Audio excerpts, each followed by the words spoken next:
जय हिंद दोस्तों। पिछली वीडियो तक हमने 71 क्वेश्चन नंबर तक कंप्लीट कर लिया था। आज हम उनसे आगे करेंगे। एक्स देश में आर्थिक समृद्धि अनिवार्य रूप से होगी यदि एक्स में पूंजी निर्माण होता है। अगर पूंजी निर्माण हो रहा है किसी भी देश में तो वहाँ पर आर्थिक समृद्धि अनिवार्य रूप से होगी। तो ऑप्शन जो सी होगा वो सही होगा। किसी अर्थव्यवस्था में यदि ब्याज की दर को घटाया जाता है तो वह अर्थव्यवस्था में निवेश व्यय को बढ़ाएगा। अगर ब्याज की दर को घटाया जाता है तो अर्थव्यवस्था में निवेश व्यय को बढ़ाएगा। तो ऑप्शन जो सी होगा सही होगा। संघीय बजट के संदर्भ में निम्नलिखित में से कौन सा गैर योजना व्यय के अंतर्गत आता है? तो रक्षा व्यय, ब्याज भुगतान, वेतन और पेंशन और सब्सिडी। तो ये चारों ही गैर योजना व्यय के अंतर्गत आते हैं। तो ऑप्शन जो सी होगा वो सही होगा। विक्रय कर जिसका भुगतान आप कोई टूथपेस्ट खरीदते समय करते हैं, निम्नलिखित में से किस प्रकार का कर है? तो राज्य सरकार द्वारा आरोपित एवं संग्रहित कर है। जो टूथपेस्ट पर लगने वाला जो कर होता है वो जीएसटी के अंतर्गत आता है, जो राज्य सरकार द्वारा लगाया जाता है। और जीएसटी एक अप्रत्यक्ष कर है। तो इसमें जो डी होगा सही होगा। जोखिम पूंजी से क्या तात्पर्य है? कि नए उद्यमियों को उपलब्ध कराई गई दीर्घकालीन प्रारंभिक जो पूंजी होती है उसे हम जोखिम पूंजी कहते हैं। तो बी जो होगा सही होगा। निम्नलिखित में से कौन से भारत में योजना से संबंध है? तो वित्त आयोग नहीं है, राष्ट्रीय विकास परिषद है, संघीय ग्रामीण विकास मंत्रालय भी योजना से संबंधित नहीं है, संघीय शहरी विकास मंत्रालय भी नहीं है और संसद है। तो राष्ट्रीय विकास परिषद और संसदीय योजनाओं से संबंधित है। तो ऑप्शन जो सी होगा वो सही होगा। किसी देश के कर से जीडीपी के अनुपात में कमी क्या सूचित करती है? कि आर्थिक वृद्धि दर जो है वो धीमी होना। तो ऑप्शन जो एक होगा सही होगा। Indian Ocean Rim Association for Regional Cooperation IOR ARC के संदर्भ में निम्नलिखित कथनों पर विचार कीजिए। कि तेल रिसाव की चोरी और दुर्घटनाओं की घटनाओं के जवाब में इसे हाल ही में स्थापित किया गया है। तो जो IOR ARC की स्थापना मार्च 1997 में आर्थिक तथा तकनीकी जो सहयोग होता उसको बढ़ावा देने के उद्देश्य से मॉरिशस में की गई थी। तो पहला तो गलत होगा।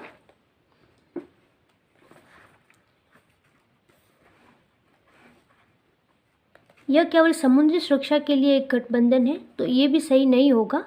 इसका उद्देश्य हिंद महासागरीय जो परिधीय क्षेत्र है उसमें व्यापार, सामाजिक, आर्थिक तथा सांस्कृतिक सहयोग के लिए एक मंच तैयार करना है। तो इसमें दोनों ही गलत होंगे। तो ऑप्शन जो डी होगा वो सही होगा। निम्नलिखित कथनों पर विचार कीजिए। कमांड क्षेत्र विकास कार्यक्रम 1974-75 में जल उपयोग दक्षता के विकास के लिए शुरू किया गया था। जो कमांड क्षेत्र विकास कार्यक्रम है 1974-75 में जल उपयोग दक्षता के विकास के लिए शुरू किया गया था। इसमें जो दो होगा वो सही होगा ऑप्शन। और त्वरित सिंचाई लाभ कार्यक्रम 1996-97 में गरीब किसानों को ऋण सहायता उपलब्ध कराने के लिए आरंभ किया गया था। तो गरीब किसानों को नहीं किया गया ये। तो त्वरित सिंचाई लाभ कार्यक्रम 1996 और 97 है वो राज्यों को सिंचाई परियोजना के संबंध में ऋण उपलब्ध कराने के लिए आरंभ किया गया था। तो राज्यों को किया गया था। इसमें जो होगा केवल दूसरा जो है वही सही होगा। भारत में मुद्रास्फीति के संदर्भ में निम्नलिखित में से कौन सा कथन सही है? कि मुद्रा संचलन कम होने से मुद्रास्फीति को नियंत्रित करने में मदद मिलती है। तो ऑप्शन जो सी होगा सही होगा। वर्ष प्रति वर्ष निरंतर घाटे का बजट रहा है। घाटे को कम करने के लिए सरकार द्वारा निम्नलिखित में से कौन सी कार्रवाई या कार्रवाइयाँ की जा सकती है? तो राजस्व व्यय में कमी लाना और उपदान यानी कि सब्सिडीज का युक्तिकरण करना। तो जो ऑप्शन ए होगा वो सही होगा। घाटा तब होता है जब सरकारी व्यय सरकारी प्राप्तियों से अधिक होता है तो घाटा होता है। इसमें जो एक होगा सही होगा। गन्ने का उचित और पारिश्रमिक मूल्य FRP निम्नलिखित में से किसके द्वारा अनुमोदित होता है? तो आर्थिक मामलों की जो कैबिनेट समिति है उसके द्वारा अनुमोदित होता है। तो ऑप्शन जो ए होगा सही होगा। प्रधानमंत्री जन धन योजना निम्नलिखित में से किसके लिए प्रारंभ की गई थी? तो देश में वित्तीय समावेशन फाइनेंशियल इंक्लूजन को प्रोत्साहित करने के लिए। तो जो वित्तीय समावेशन है उसको प्रोत्साहित करने के लिए प्रधानमंत्री जन धन योजना का प्रारंभ हुआ था। तो ऑप्शन जो सी होगा सही होगा। 14वें वित्त आयोग के संदर्भ में निम्नलिखित में से कौन सा कथन सही है?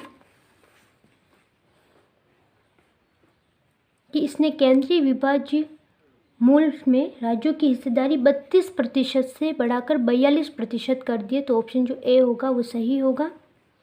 रुपए की परिवर्तनीयता से क्या तात्पर्य है? कि रुपए को अन्य मुद्राओं में और अन्य मुद्राओं को रुपए में परिवर्तित करने की स्वतंत्र रूप से अनुज्ञा प्रदान करना। तो ऑप्शन जो सी होगा वो सही होगा।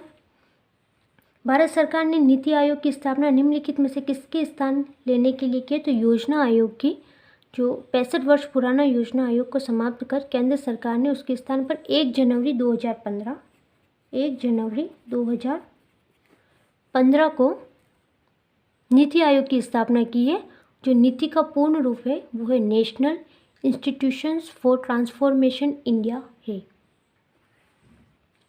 वित्तीय स्थिरता और विकास परिषद के संदर्भ में निम्नलिखित कथनों पर विचार कीजिए कि संघ का वित्त मंत्री इसका प्रमुख होता है और यह अर्थव्यवस्था के समष्टि सविवेक पर्यवेक्षण का अनुवीक्षण मॉनिटरिंग करता है। तो जो ऑप्शन सी होगा वो सही होगा। इसमें दूसरा और तीसरा।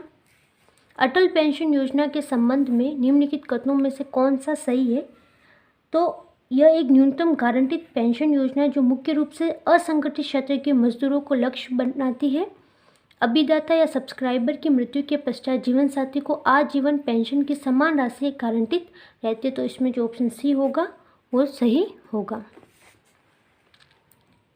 स्टैंड अप इंडिया स्कीम के संदर्भ में निम्नलिखित कथनों में से कौन सा सही है? कि इसका प्रयोजन SC, ST एवं महिला उद्यमियों में उद्यमिता को प्रोत्साहित करना है। यह SIDBI के माध्यम से पुनर्वितरण का प्रावधान करती है। SIDBI यानी कि लघु उद्योग विकास बैंक। तो ऑप्शन जो सी होगा वो सही होगा। इसमें प्रधानमंत्री मुद्रा योजना का क्या लक्ष्य है? तो लघु उद्यमियों की औपचारिक वित्त प्रणाली में लाना। जो लघु उद्यमी है उनको औपचारिक वित्त प्रणाली में लाना ही मुद्रा योजना का लक्ष्य है। तो ऑप्शन जो ए है सही होगा।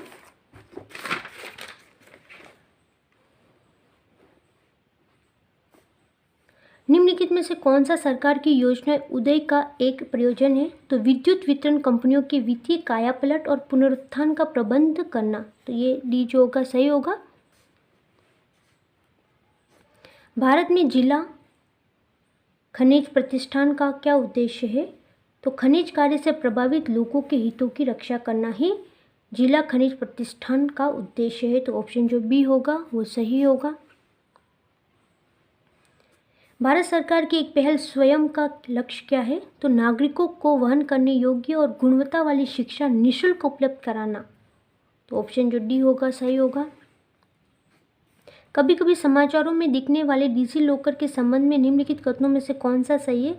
कि डिजिटल इंडिया प्रोग्राम के अंतर्गत सरकार द्वारा दिया जाने वाला एक डिजिटल लॉकर सिस्टम है।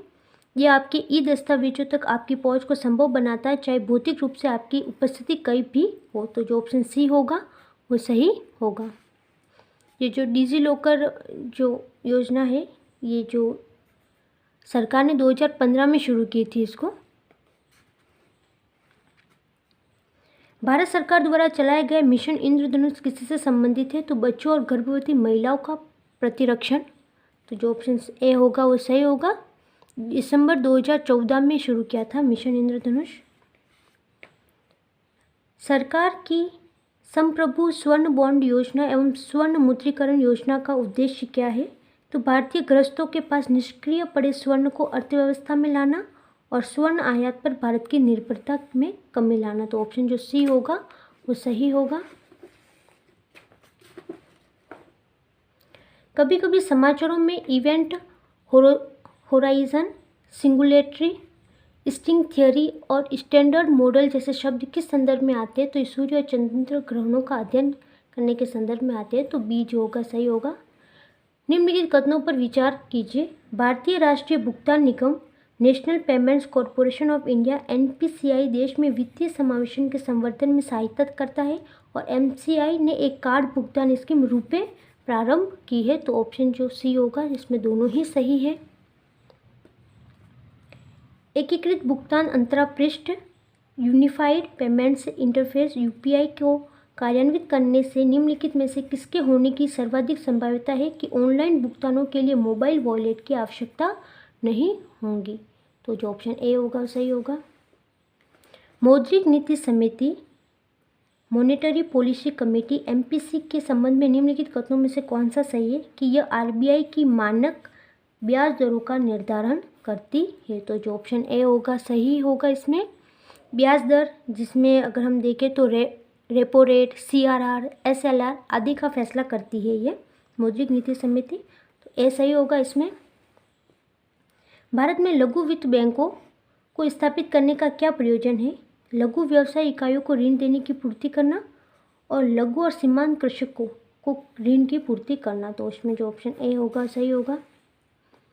निम्नलिखित में से कौन राष्ट्रीय पेंशन प्रणाली में सम्मिलित हो सकता है? तो राज्य सरकारों के सभी कर्मचारी जो संबंधित राज्य सरकारों द्वारा अधिसूचना किए जाने की तारीख के पश्चात सेवा में आए हैं। तो ऑप्शन जो सी होगा वो सही होगा।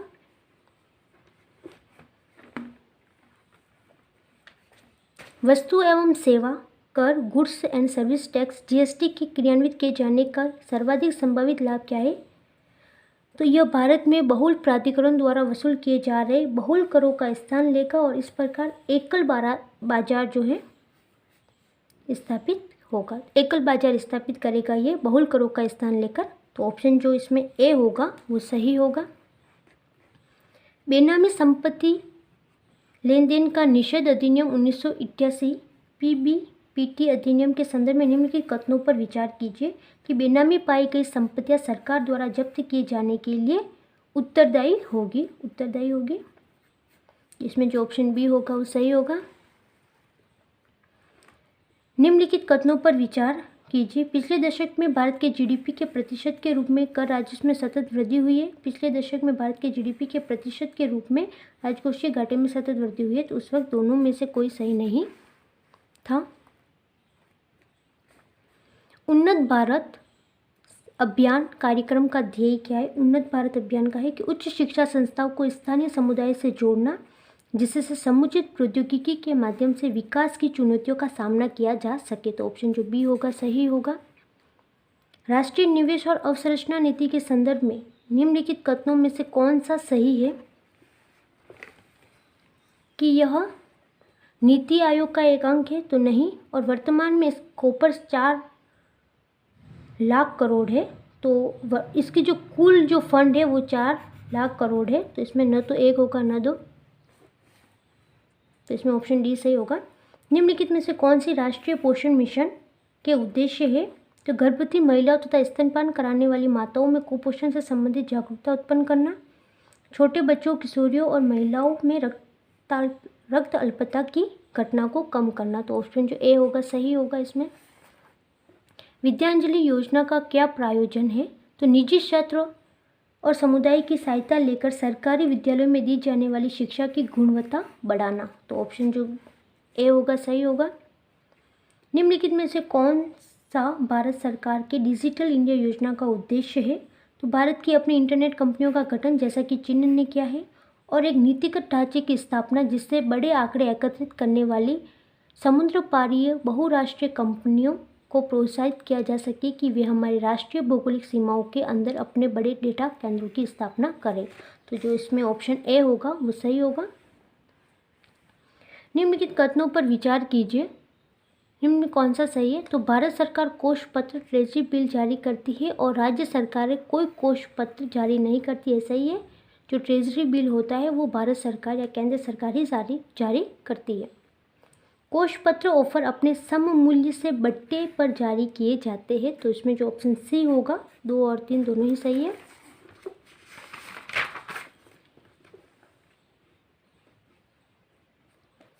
यदि सरकार द्वारा कोई वस्तु जनता को निःशुल्क उपलब्ध कराई जाती है तो विकल्प लागत को उत्पाद के उपभोक्ता से कर देने वाली जनता को अंतरित कर दिया जाता है। तो ऑप्शन जो सी होगा वो सही होगा। निरपेक्षता प्रति व्यक्ति वास्तविक जीएनपी की वृद्धि और आर्थिक विकास की उच्च दर का संकेत नहीं करती है। यदि निर्धनता और बेरोजगारी में वृद्धि होती है तो वो उच्च दर का संकेत नहीं करती। तो ऑप्शन जो सी होगा सही होगा। अटल नवप्रवर्तन इनोवेशन मिशन किसके अधीन स्थापित किया गया है? तो नीति आयोग के अधीन। तो ऑप्शन जो सी होगा सही होगा।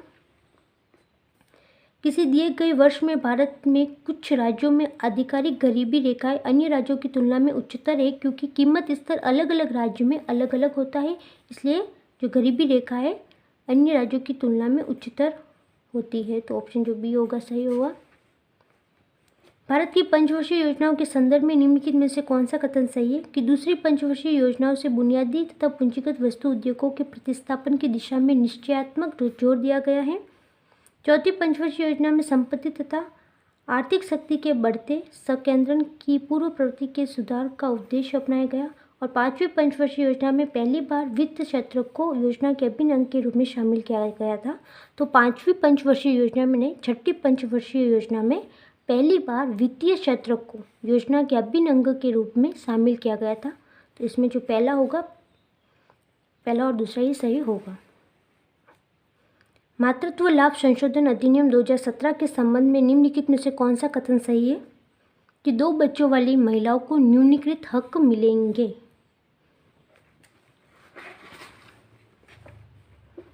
निम्नलिखित कथनों पर विचार कीजिए। क्रय शक्ति क्षमता, परचेसिंग पावर पैरिटी, पीपीपी विनिमय दरों की गणना विभिन्न देशों में एक समान वस्तुओं और सेवाओं के मूल्यों की तुलना कर की जाती है। तो ये सही है। और पीपी डॉलर के संदर्भ में भारत विश्व की छठी सबसे बड़ी अर्थव्यवस्था है।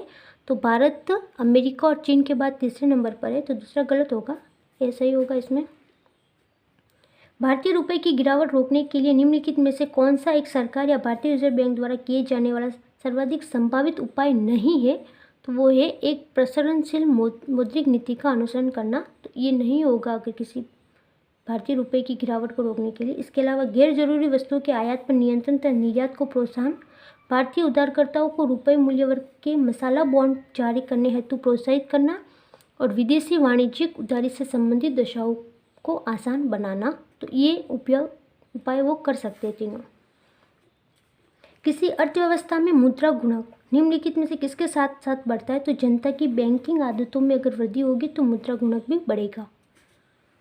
यदि निकट भविष्य में दूसरा वैश्विक वित्तीय संकट होता है तो निम्नलिखित में से कौन से कार्य या नीतियां भारत को सबसे अधिक संभावना के साथ कुछ उन्मुक्ति प्रदान कर सकती है। तो वो है अल्पकालीन विदेशी ऋणों पर निर्भर न रहना। तो ऑप्शन जो ए होगा वो सही होगा।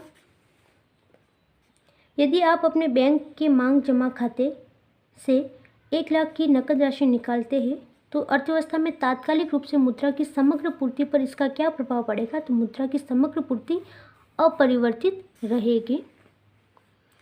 वित्त मंत्री संसद में बजट प्रस्तुत करते हुए उसके साथ अन्य प्रलेख भी प्रस्तुत करते हैं जिनमें वृहद आर्थिक रूपरेखा विवरण भी सम्मिलित रहता है। यह पूर्वोक्त प्रलेख निम्न आदेशन के कारण प्रस्तुत किया जाता है। तो राजकोषीय उत्तरदायित्व एवं बजट प्रबंध अधिनियम 2003 के प्रावधानों के कारण उस प्रलेख को भी प्रस्तुत करना पड़ता है। तो ऑप्शन जो डी होगा वो सही होगा। किसान क्रेडिट कार्ड योजना के अंतर्गत निम्नलिखित में से किन किन उद्देश्यों के लिए कृषकों को अल्पकालीन ऋण समर्थन उपलब्ध कराया जाता है। तो फॉर्म परिसंपत्तियों के रखरखाव हेतु कार्यशील पूंजी के लिए, फॉर्म परिवारों की उपभोग आवश्यकताओं के लिए और फसल कटाई के बाद के खर्चों के लिए। तो इसमें जो ऑप्शन बी होगा वो सही होगा। निम्नलिखित कथनों पर विचार कीजिए, उपयुक्त में से कौन सा सही है। तो खाद्य वस्तुओं का उपभोक्ता मूल्य सूचकांक सीपीआई में भार उनके थोक मूल्य सूचकांक डब्ल्यूपीआई में दिए गए भार से अधिक है और डब्ल्यूपीआई सेवाओं के मूल्य में होने वाले परिवर्तनों को नहीं पकड़ता जैसा कि सीपीआई पकड़ता है। तो इसमें जो ऑप्शन ए होगा सही होगा। 1991 के आर्थिक उदारीकरण के बाद की भारतीय अर्थव्यवस्था के संबंध में निम्नलिखित कथनों पर विचार कीजिए कि ग्रामीण क्षेत्रों में गैर कृषि अर्थव्यवस्था में वृद्धि हुई और ग्रामीण रोजगार की वृद्धि दर में कमी आई। तो ऑप्शन जो बी होगा सही होगा इसमें। भारत में किसी व्यक्ति के साइबर बीमा कराने पर निधि की हानि की भरपाई एवं अन्य लाभों के अतिरिक्त सामान्यतः निम्नलिखित में से कौन कौन से लाभ दिए जाते हैं। तो यदि कोई मेलवेयर कंप्यूटर तक उसकी पहुंच बाधित कर देता है तो कंप्यूटर प्रणाली को पुनः प्रचालित करने में लगने वाली लागत, यदि साइबर बलात् ग्रहण होता है तो इस हानि को न्यूनतम करने के लिए विशेषज्ञ परामर्शदाता की सेवाएं लेने पर लगने वाली लागत, और यदि कोई तीसरा पक्ष मुकदमा दायर करता है तो न्यायालय में बचाव करने में लगने वाली लागत। तो इसमें जो ऑप्शन बी होगा वो सही होगा। भारत में अंतिम उधारदाता लेंडर ऑफ लास्ट रिसोर्ट के रूप में केंद्रीय बैंक के कार्य में शामिल था, निम्न में से क्या सम्मिलित है? तो अस्थायी संकट के समय बैंकों के लिए चल निधि उपलब्ध कराना, तो ऑप्शन जो बी होगा सही होगा। निम्नलिखित कथनों पर विचार कीजिए। केंद्र सरकार द्वारा भारतीय रिजर्व बैंक के गवर्नर की नियुक्ति की जाती है, सही है। और आरबीआई का गवर्नर अपना अधिकार या जो पावर है वो आरबीआई अधिनियम से प्राप्त करता है, तो इसमें जो सी होगा वो सही होगा। भारत में नियोजित अनियत मजदूरों के संदर्भ में निम्नलिखित कथनों पर विचार कीजिए। तो सभी अनियत मजदूर कर्मचारी भविष्य निधि सुरक्षा के हकदार हैं। सभी अनियत मजदूर नियमित कार्य समय एवं समयों पर ही भुगतान के हकदार हैं। सरकार अधिसूचना के द्वारा यह विनिर्दिष्ट कर सकती है कि कोई प्रतिष्ठान या उद्योग केवल अपने बैंक खातों के माध्यम से मजदूरी का भुगतान करेगा, तो इसमें जो ऑप्शन डी होगा कि तीनों ही इसमें सही है। निम्नलिखित कथनों पर विचार कीजिए। अन्य बातें अपरिवर्तित रहने पर भी किसी वस्तु के लिए बाजार मांग बढ़ सकती है यदि इसकी स्थानापन्न वस्तु की कीमत में वृद्धि हो या इसकी कीमत घटती हो, तो जो ऑप्शन ए होगा वो सही होगा। भारत में शहरी सहकारी बैंकों के संदर्भ में निम्नलिखित कथनों पर विचार कीजिए। तो ये इक्विटी शेयर और अधिमान्य शेयर जारी कर सकते हैं जो शहरी सहकारी बैंक है वो, और उन्हें वर्ष 1966 में एक संशोधन के द्वारा बैंककारी विनियमन अधिनियम 1949 के कार्य क्षेत्र में लाया गया था, तो इसमें जो ऑप्शन बी होगा वो सही होगा। निम्नलिखित कथनों पर विचार कीजिए। किसी मुद्रा के अवमूल्यन का प्रभाव यह है कि वह अनिवार्य रूप से विदेशी बाजारों में घरेलू निर्यातों की प्रतिस्पर्धा को बढ़ाता है, तो जो इसमें ऑप्शन ए होगा सही होगा। भारत में काले धन के सृजन के निम्नलिखित प्रभावों में से कौन सा भारत सरकार की चिंता का प्रमुख कारण है? तो कर अपवंचन के कारण राजकोष में राजस्व की हानि, जो कर अपवंचन के कारण राजकोष जो है उसमें राजस्व की हानि, तो ऑप्शन डी सही होगा। निम्नलिखित में से कौन सा अपने प्रभाव में सर्वाधिक मुद्रास्फीति कारक हो सकता है? कि बजट घाटे के वित्तीयन के लिए नई मुद्रा का सृजन करना। अगर नई मुद्रा का सृजन होता है तो वो सर्वाधिक मुद्रास्फीति कारक हो सकता है, जो ऑप्शन डी होगा सही होगा। तो आज हमने योजना से संबंधित सारे क्वेश्चन कंप्लीट किया। नेक्स्ट वीडियो में हम अगला चैप्टर कंप्लीट करेंगे। तब तक के लिए धन्यवाद। जय हिंद।